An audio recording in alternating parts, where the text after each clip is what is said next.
And the best part about this, Sabrina, is that it's 4 players. That means me, you, Candace, and Derek can all play together. Not only are sales up in the store, but also on the internet. From t-shirts to hats to jackets. Nick and Mimi, the scene is quiet right now, but a fight that broke out earlier today ended in gunshots. But it didn't work out too well. Just eat the whole thing. Oh! See? You should have eaten it the way I gave it to you. They actually just lit the Christmas tree. And Sabrina, it is packed here. I would say it's over 2,000 state liners. Phil, you always get the fun assignments, not to mention the assignments with the food. Yeah, you got that right. You know, I actually tried my first pierogi today. School officials say they had a couple routes running late this morning to pick up kids. That meant students were out in the cold longer than they had to be. There was a long line of students donating various items for those in need. Joining me here right now is Daryl Etheridge and his son, Deontay. Runners I spoke with say they did not have any fear of running in the marathon, and they are not going to let anything get in their way from finishing this race. Just flushing one of these disposable wipes a day could lead to clogging of your private sewer lateral. Your best bet? Just throw them in the trash. 27-year-old Rebecca Zeller was arrested Thursday morning for failure to appear in DeKalb County Court on charges of prostitution. The woman was spotted on 11th Avenue and 7th Street when she approached an SUV driven by Rockford Police Chief Chet Epperson. 11th Ward Alderman Karen Elliott says one of the reasons she moved her dress shop from Broadway to downtown Rockford was because of high prostitution in that area. She says it's nothing new. She's even been solicited by men a few times. I decided for exercise that I would walk to work because it's only 2 miles away, but I get stopped and asked if I would like a ride. Rockford Auto Repair is on the corner where the latest prostitution arrest took place.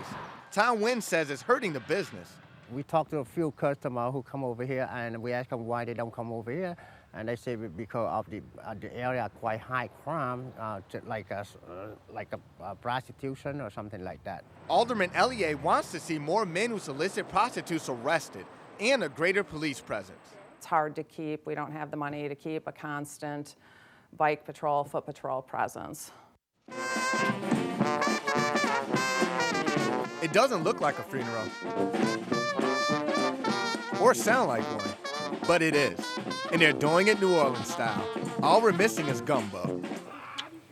Family and friends in Pecatonica paying respects to Rockford entertainer Eddie Vespa. He wanted us to be happy and to celebrate his life and not mourn his life, because that was his passion, was always to make everybody happy. Vespa attended East High School and performed at many state line hotspots during the 70s. People who knew him for a long time say music was always his passion.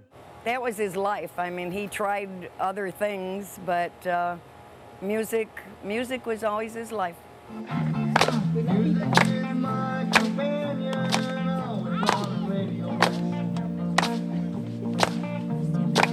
At the end of the program, they had a song called Music is My Jamaica, and that was, he wrote that song. That's how he felt about music.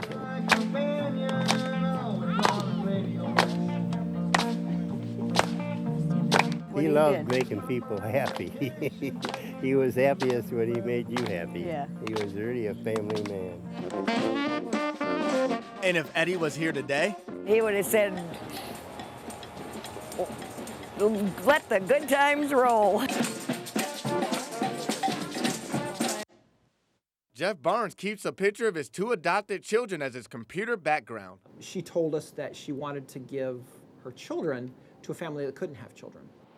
But he is not your ordinary adoptive parent because Barnes is gay. He and his partner Carlos adopted these pair of twins, Olivia and Santiago, last year.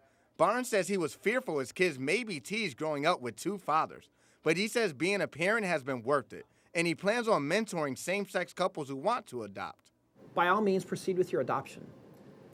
As we've seen over really even the last 2 to 4 years, society's views are changing for the gay community.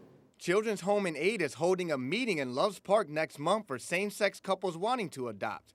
They want them to know they'll be treated fairly in the adoption process. It's really not any more difficult going through the process than it would be for a traditional heterosexual couple. Most of the steps pretty much are all the same.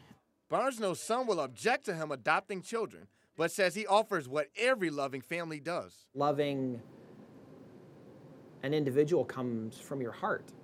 And to love a child that loves you back unconditionally, that's something that's hard to replace or to even find anywhere else.